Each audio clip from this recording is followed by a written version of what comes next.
বেগুনের ভিতরে পোকা থাকলে সেটা আমার দোষ। আমি কি বাজারে বেগুন কেনার সময় বেগুনের ভিতরে ঢুকে ঢুকে দেখবো পোকা আছে কিনা? বেগুনের ভিতরে ঢোকা যায়? ফাজলামি খালি। যা নিয়ে আসছি তাই রান্না করো, আর পচা হলে ফেলে দাও।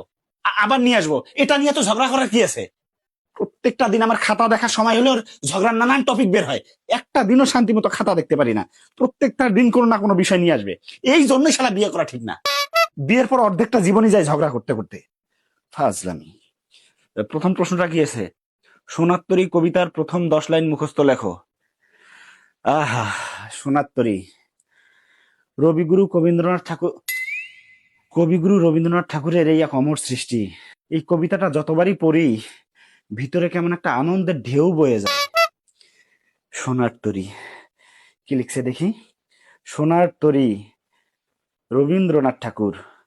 গগনে গরজ মেঘ ঘন বরষা, কুলে একা বসে আছি নাহি ভরসা, কুলে বসে রাখাল ছেলে গরুকে খাওয়ায় ঘাস, তারই পাশে কৃষকেরা করে ধানের চাষ। এগুলো কি লিখছে? কুলে বসে রাখাল ছেলে গরুকে খাওয়ায় ঘাস, তারই পাশে কৃষকেরা করে ধানের চাষ। এ তো সোনার কবিতার মার্ডার করে দিছে রে। নৌকা ভাসে নদীর বুকে মাঝিরা গায় গান, কুলে বসে কৃষক রাখাল বিড়িতে দেয় টান। কিরে ভাই, এ তো দেখি কবিতা বানায় বানায় লিখছে। আরে ভাই, তোর কবিতা কমন নাই আসতে পারে তাই বলে তুই কবিতা বানায় বানায় লিখবি? ভাই, আমরাও তো জীবনে অনেক কিছু বানায় বানায় লিখছি রে ভাই।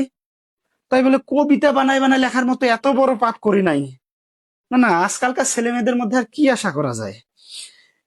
নদীর বুকে থাকে মাছ, কুলে আছে সাপ, শিশু কিশোর প্যান্ট খুলে নদীতে দেয় ঝাঁপ, ঢেউয়ের তালে নৌকা দোলে ভাঙে নদীর পার, বউয়ের সাথে ঝগড়া করে খাতা দেখে স্যার।